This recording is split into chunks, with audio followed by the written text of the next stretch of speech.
Да,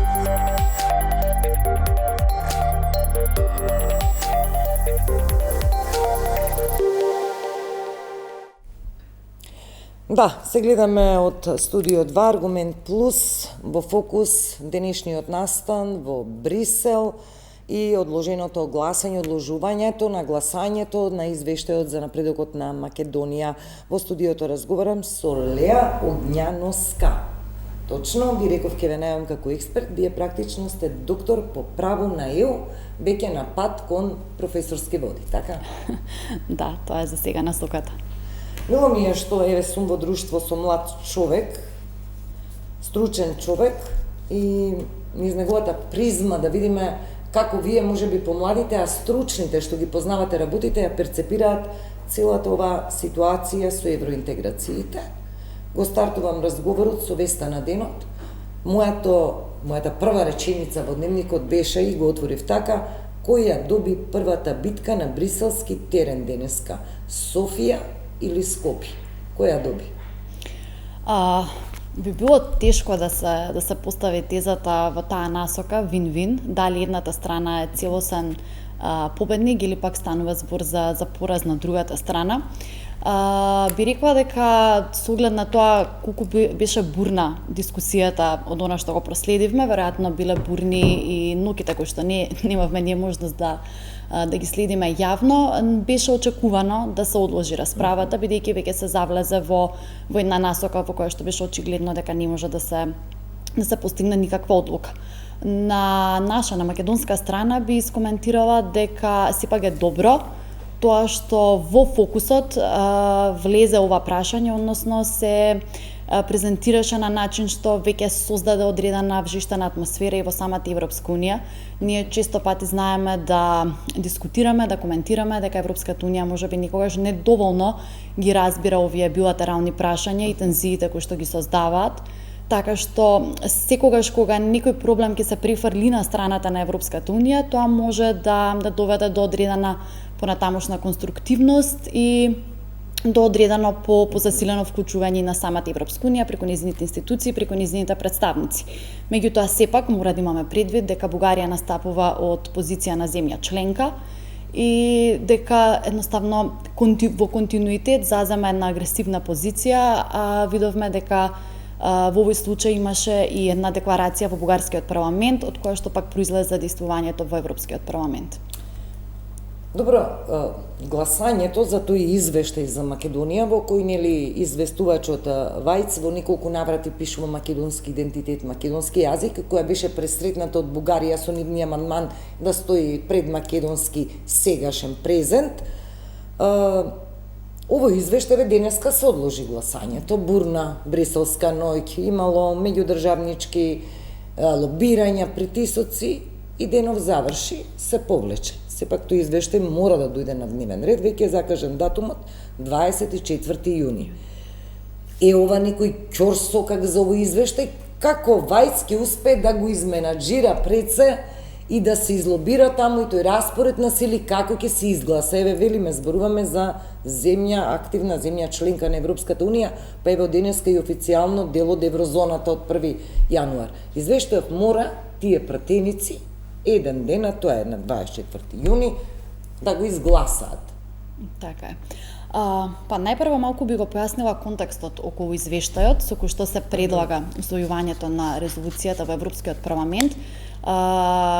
Покрана бурна дискусија, несомнено, го сврте вниманието, меѓутоа станува збор за извештај кој што е редовен извештај за државата како земја кандидатка, кој што следи по презентирањето на оној пакет на проширување од страна на Европската комисија.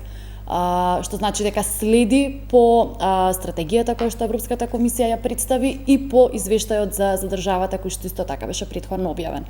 Со оглед на тоа што Европскиот парламент се формираше минатата година, станува збор за прв извештај кој што е подготвен од страна на актуелниот известувач за земјата.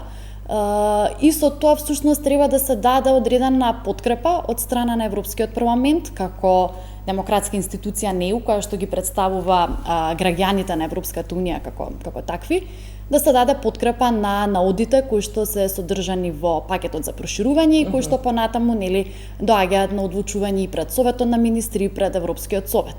Така што не станува збор за никаков адхок извештај или пак за никаков извештај кој што бил излобиран во специјална постапка. Така, или надвор од тие редовни постапки, дека е нешто. Така, например, извештаите за останатите земји кандидатки, за голем дел од нив веќе се усвоија, не кренаа толкава бура. Во нашиот случај имавме ваква ситуација. Може би ќе се оди на купување време. Европската унија често пати кога не е во можност да донесе одредена одлука, најчесто одлучува на начин што го пролонгира одлучувањето. Значи, ние имавме неколку пати такви заклучоци на Советот на министри, на Европскиот совет. Не станува за акт кој што би имал одредена правно обврзувачка сила и кој што би морал по секоја цена да се донесе, може да се одложува. Да, друга страна и не може со неизгласување или одложување на решението да се држат од двете страни во некоја можеби лимбо ситуација, како да кажам. Сепак овој извештај е почеток на некое политичко мерење на мускули, можеби ќе ги исцрта идните контури во тие преговори што предстојат. Математички јас мислам дека во Европскиот парламент ако биде ставен во формат како што е автентично на Вајц, без амандманот, математички веројатно би бил поддржан. Мнозинството би го поддржало извештајот, нели мнозинството на пратеници во парламентот би застанале за овој извештај за Македонија како што е предложен. Но Вајц денеска вели јас не го решавам спорот меѓу двете земји, јас само го пишувам извештајот. Дали препознавате дека изминатиот период имаме можеби не некоја толку експлицитна, позадинска можеби повеќе, дипломатска активност под лидерство овој пат на Европската унија, на нејзините челници, за да се најде некое компромисно решение помеѓу Македонија и Бугарија. Па не само позадинска, кај нас нели беа Кошта, мислам беше Калас, беа кај нас, помина, ги дадоа тие нели пораки до нас. Дали сметате, дали можеме да препознаеме дека се води некоја позадинска дипломатија поактивна од страна на Европската унија? Се води одредена позасилена заложба, одреден позасилен ангажман во однос на регионот како Западен Балкан, што ја вклучува и нашата земја, и нашата Македонија. Посетите кои што ги споменавте и на председателот на Европскиот совет Кошта и на високата представничка Каја Калас беа во рамките на одредена регионална тура. Би рекла дека се израз на и одредени геополитички околности кои што упатуваат на тоа дека Европската унија не смее да го занемари регионот, односно се труди да го извлече максимумот и да пласира одредени, да речеме, добри приказни. Токму во таа насока оди поддршката за Црна Гора, па дури споменувањето на одредени датуми до кои што би можело да се очекува подпишување на договор за пристапување, презентирањето на напредокот и во Албанија. Факт е, како што нотира и известителот Вајц, дека во извештајот сепак се нотираат и одредени претходни заложби на земјата во насока на исполнување на реформите, како и континуираната заложба околу спроведување на актуелната реформска агенда, така што прашањето стои отворено и на страната на Европската унија и секако дека постои одреден ангажман за надминување на блокадата. Ние неколку пати се соочувме со блокади, меѓутоа би рекла дека сепак прашањето најмногу тежи на нашата, на македонската страна и дека во целата оваа констелација сепак се очекува дека од наша страна ќе дојде исполнувањето на оној услов кој што е поставен како таков. Да видиме малку позициите на Бугарија и на Македонија, бидејќи денеска, односно вчера изјава имаше еврокомесарката Кос која рече: ве молам, Македонија и Бугарија, седнете малку поинтензивно да разговарате за да ги надминете овие работи. Во овој момент некоја директна комуникација на релација Скопје-Софија не се забележува.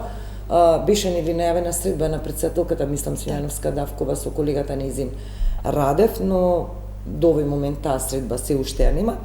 Ајде да видиме прво позицијата на Бугарија. Донесоа резолуција пред некој ден за Македонија, бетон став дека не отстапуваат уставни измени, она што е договорено во актуелна преговарачка рамка, тоа се очекува од нас да го спроведат. Сепак анализите укажува дека Бугарија упорно игра на ова прашање за внатрешна употреба, но за жал тоа и не кочи нели надвор. Ќе успее ли бриселската бирократија, администрација, лидерите некако да убедат Бугарија да направи отстапка? Малку треба тука да го земеме и контекстот дека таму се соочуваме со една постојана политичка нестабилност во владеачката структура, или повторно се зборува дека ќе се соочат со еден таков нов циклус на нестабилност во владата. Дали ќе успеат да ги премислат некако? Состојбата во Бугарија, како што рековте, на внатрешно политички план дефинитивно се карактеризира со една нестабилност на неколку влади во континуитет, меѓутоа пак од друга страна она што јас би го истакнала во однос на бугарската позиција е дека, како што и вие напоминавте, овој став е всушност став кој што е изгласан во бугарскиот парламент. Така што веројатно тоа дава одредена сила, па би рекла и доследност на бугарските политики, и во таа насока потоа и тие истите се презентираат и кон Европската унија. Например, доколку можевме да анализираме дебатата која што беше при Комисијата за надворешни работи во Европскиот парламент, значи нели се уште не е стигната до Европскиот парламент, видовме дека неколку бугарски европратеници истакнаа своји амандмани, даваа своји оценки и критики. Меѓутоа интересно е што во Европскиот парламент групацијата е согласно, да речеме, идеолошките ставови. Така што тие пратеници кои што ги изнесуваа критиките во самиот Европски парламент припаѓаа на различни групации. Најгласни беа оние европарламентарци кои што пак припаѓаат кон крајната десница, и тоа на некој начин е илустрација на новиот состав на Европскиот парламент, кој што исто така се обидува да воспостави некаков баланс помеѓу централистичките партии и оние по-радикални, по-крајни партии. Европската унија во моментов е во потрага по одредени механизми за надминување на ваквите блокади, можеби не толку заради нашето прашање и нашиот регион, колку заради некои потенцијални проблеми кои што би можеле да произлезат со понатамошното напредување на Украина, Молдавија или пак некои други држави, меѓутоа засега тоа е се на ниво на разговори за одредени политики, можности и слично. Можеби, еве, чисто од аспект на оно што го проследивме денес, како што споменавте, Европската комисија даде позитивно мислење за пристапувањето на Бугарија кон еврозоната. Меѓутоа, оваа одлука треба на 26-27 јуни да се најде пред Европскиот совет, кој што всушност крајно одлучува. Можеби тоа до некаде се поклопува со и она одложување за 24 јуни, меѓутоа ова се многу кратки рокови за еден спор кој што веќе одзеде можеби не толку многу време, колку што одзеде многу енергија во нашите евроинтеграцијски процеси. Добро, која е позицијата Огњановска на нашата влада? Ние вака наративно слушаме дека владата се залага за евроинтеграциите, дека се водат активни дипломатски политики за да се дојде до некое решение, но она што останува како позиција, вели премиерот Мицкоски, непроменето, одложено дејство, гаранција дека нема да имаме нели нови вета, како да кажам, нови блокади од Софија. Како можете да ја дефинирате активноста на владата во овој момент во однос на бугарскиот спор, еве ќе го кажам, со оглед на тоа што веќе ни газат и локални избори, па никој нема да сака политички да се изложува со чувствителни прашања и да губи од гласачкото тело. Так, локалните избори, односно изборите на секој ниво, без оглед, секогаш вклучуваат и некои прашања кои што се во, да речеме, она што се вели повисоката политика. Во однос на ставовите на актуелната влада, факт е дека овој услов за уставни измени беше изгласан во собранието од страна на претходната владеачка констелација, кој што беше доста критикуван од актуелната влада, така што би било чудно, да речам, да има некое сосема отворено прифаќање и продолжување на активностите во таа насока. Како држава, во нашите уставно-правни темели, европската интеграција, односно претходно беше евроатлантска интеграција, е посочена како највисока стратешка цел која што ги обединува сите политички партии и чинители во државата. Меѓутоа, мислам дека треба да имаме одреден, би рекла, обновен консензус кон тоа зошто европските интеграции се токму нашата стратешка заложба и зошто ние како држава толку се стремиме кон Европската унија, што за нас представува Европската унија, бидејќи често пати поаѓаме од оној момент на првичната апликација, на сите тие очекувања, па меѓутоа веќе ни споредувањето со одредени земји членки кои што подолго време се веќе искусни, не се нови земји членки, мислам дека не оди во наш прилог. Од таа страна сметам дека тежината на ова прашање треба да се тргне од извршната власт и можеби малку повеќе да се пренесе на законодавната власт, односно на собранието, кое што како такво ги представува граѓаните на државата и да се обиде владеачката партија, владеачката коалиција да иницира еден процес во кој што понатака сите политички сили би можеле, да речеме, на некој подеднаков начин да го понесат товарот. Во таа смисла, првиот чекор кон тоа се уставните измени, меѓутоа сепак доколку се погледнат преговарачката рамка и сите акти кои што се во тој пакет, ние понатак имаме и други моменти. Например, одредниците за отварање на првиот кластер содржат два патокази, патоказот за владење на правото и за реформа на јавната администрација, меѓутоа еден акциски план за заштита на малцинствата, каде што исто така може да имаме точка на сопнување. Па затоа би рекла дека во државата воопшто за вакви клучни стратешки прашања би требало повеќе фокусот да се прифрли во парламентот и таму да се одвива она дискусија пред очите на јавноста, на граѓаните, а од друга страна сметам дека е потребна и одредена, да речеме, мобилизација на општеството, па навистина да седнеме и да проучиме што би значело уставните измени, во каков формат би можеле да се спроведат, да се направи една анализа на кои се други точки на сопнување може да ги очекуваме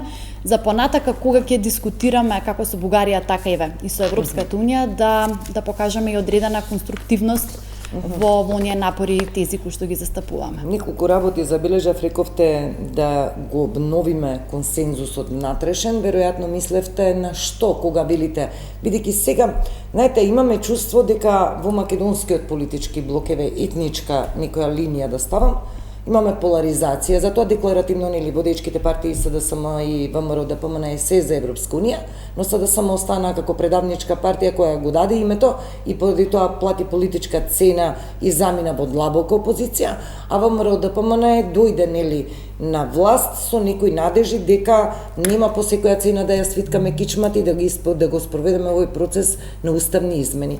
Од друга страна ние ги имаме и албанскиот политичкиот блок на албанските партии.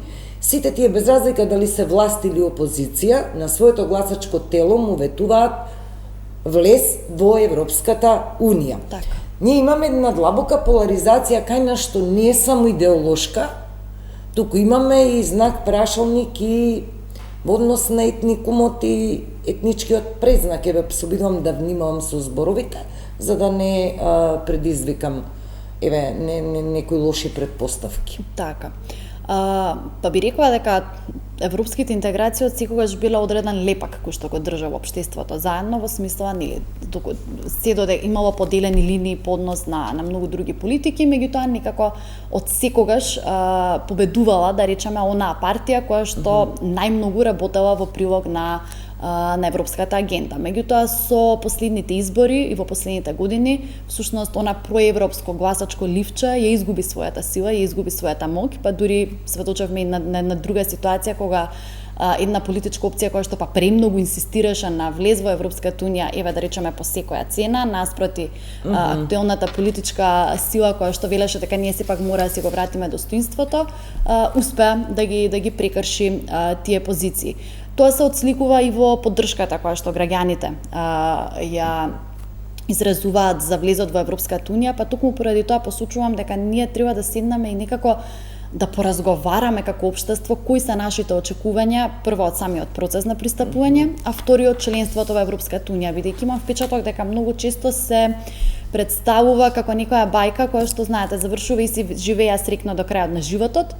и потоа едноставно веќе дека сите предизвици се отстранете. Меѓутоа, европската интеграција почнува во предпристапниот период, меѓутоа продолжува и во постпристапниот период и не е туку така без предизвици и отпосле. Например, овој проблем кој што ние постојано го дискутираме со одливот на мозоци, иселувањето на граѓани, може да стане уште позасилен во годините по пристапувањето.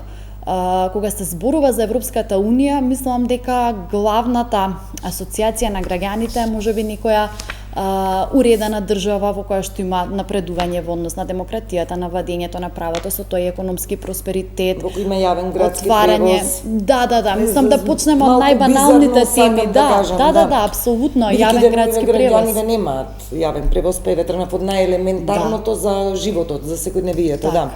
Па ако ни е тоа целта, тогаш да видиме кои се механизмите, секако дека пристапниот процес е еден од главните механизми за приближување кон таа цел. Меѓутоа со целото ова изместување на фокусот, ние како да сме во некој сосема друг процес. Еве јас пред себе го зедов и извештајот на известителот Вајц, кој што нели беше главната тема за денешната дискусија, се сведа на дискусијата околу уставните измени, меѓутоа фактот е дека во извештајот тоа е всушност еден параграф. И сите тие амандмани беа во однос на тој параграф, меѓутоа извештајот покрива низа области кои што се пред се дел од кластерот фундаменти, почнувајќи од функционирање на демократски институции, медиуми, владење на правото. Жалосно е што во целата таа бура овие прашања не доаѓаат до израз, туку целиот фокус е ставен само на уставните измени како такви, како некој дента. Да, ете, ради тој мал пасус од реченица 2, нашите евроинтеграции во моментов се под блокада, се движиме конкретно на разговорот. Албанија, почеток на преговори, Црна Гора, пред колку години ние први бевме, што добивме статус, нели, стабилизација, асоциација, што подпишавме договор. Сега сме некаде на опашката од тој евроинтегративен процес. И веројатно тоа не фрустрира сите, особено еве ќе кажам младите луѓе. Од друга страна, последната анкета на Евробарометар покажа дека, мислам дека се топи довербата на граѓаните, македонските граѓани во Европската Унија. 2024 или 23 била 56%, сега 54 и 50% намалено, 56 за една година на 50%. Значи се зголемува бројот на граѓани кои немаат доверба во Европската Унија. И во еден ваков контекст го губиме тој наратив, таа блискост, иако припаѓаме на Европска Унија, некако како се подалечни да стануваме. Да, апсолутно, токму во насока на она што го кажувавте, како да се најде една таква сила за да се преземат, ако веќе треба повторно такви чекори, во онаа теорија на политиката на условеност се вели дека секој едно отстапување доаѓа со одредена политичка цена, меѓутоа дека поддршката која што доаѓа од граѓаните всушност ја намалува таквата политичка цена, па дури и придонесува кон некакви политички бенефити. Факта дека опаѓањето на поддршката на македонските граѓани, односно на граѓаните на нашата држава за евроинтегративниот процес дотолку повеќе не оддалечува, меѓутоа сметам дека тоа всушност е на некој начин израз од фрустрацијата во која што се наоѓа нашиот евроинтегративен процес. Не верувам дека македонските граѓани не би избрале да имаат организиран јавен превоз, да тргнеме од тоа, или пак почист воздух, или побезбедна храна, за нели понатака да стигнеме до некои поапстрактни теми како владење на правото, кој едноставно недостижноста на тој момент всушност создава одредена фрустрација, која што се рефлектира со падот на поддршката. Од друга страна, во Албанија и во Црна Гора поддршката е поголема, бидејќи всушност токму преку овие држави Европската Унија се обидува да го врати својот кредибилитет во действувањето. Таму беше некаде 70-80%, кај нас, како што рековте, се топи некаде околу 50%. Од друга страна, интересно е што истиот тој Евробарометар пак посочува дека поддршката на граѓаните на Европската Унија и вербата на граѓаните на Европската Унија во Унијата како таква е највисока од 2007 година до сега, а изнесува исто така 50 и неколку проценти. И токму тоа е целата она структура на нормативна моќ која што најчесто ја говориме околу Европската унија, дека всушност се заснова на онаа перцепција која што имаат земјите кандидатки, земјите во кои што унијата се обидува да оствари одредено влијание и да направи одредена разлика, дека сепак станува збор за унија која што подразбира одредени вредности. Изборите ни се ближат, зборувам за локалните. Вообичаено еве за некој месец кампањата официјално ќе почне, неофицијалната веќе е почната, пак ќе речем вакви политички тешки прашања не се поставуваат на дневен ред, веројатно ќе бидат од таа предизборна реторика, но како за решение можеби ќе почекаме постизборно, ќе мора ли ова да го решиме ние еднашка? Дали по избори, дали во некој близок иден период, бидејќи сегашните ставови вакви се на актуелната власт. Додека чекаме, ние дома да си ја сработиме домашната задача, нели? Реформи образование, реформи здравство, реформи судство. И додека тоа го зборуваме, ние имаме судии на црни листи, имаме здравствени работници не земале плата и разноразни судски процеси, имаме универзитети и државни што и веќе не се ни на Шенген листата официјално рангирање. Не велам дека нема обиди за реформи, но го спорам нашиот натрешен капацитет сами ние тоа да го истуркаме, бидејќи сведочиме 3 децени како тоа го прават политичките елити. Мора да дојде на дневен ред ова прашање, мора еднашка пред јавноста кој да води оваа држава, веројатно да каже нашиот компас е овој и сега тераме ваму.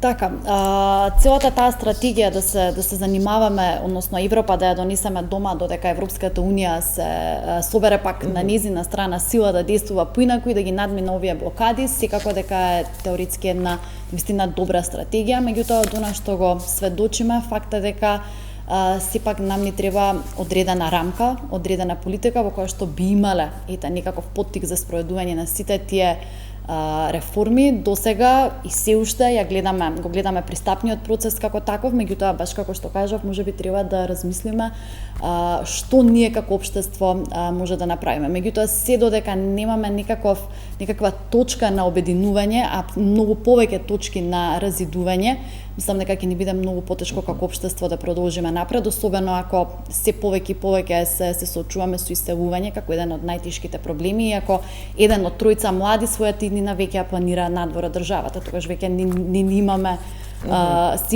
имаме се помалку ресурси за таква нешто. Во конкретниот случај, како што беше испоменавме на почетокот, повторено и од високите челници на Европската унија, сепак уставните измени остануваат некаква првична точка која што ќе треба да се надмине за да ги отвориме пристапните преговори, а наше е да ја одредиме цената и добивката околу овој предизвик. Дајте и КОС, мислам, се понуди да биде медијатор во овој процес. Главно нарацијата од таму е дека немате план Б, односно има и план Б, но прво да видиме да го спроведеме овој план А, уставни измени. Леа Огињановска, благодарам за ова интервју, мислам дека сме точно 30 на минути. Брзо помина времето, ќе се видиме еве периодот што следува секако во некој можеби поширок дебатен дел. Да, благодарам. Благодарам и вам. Почитувани, овде завршува Аргумент Плюс за денеска. Од мене од ова студио до овој информативен појас, пријатно.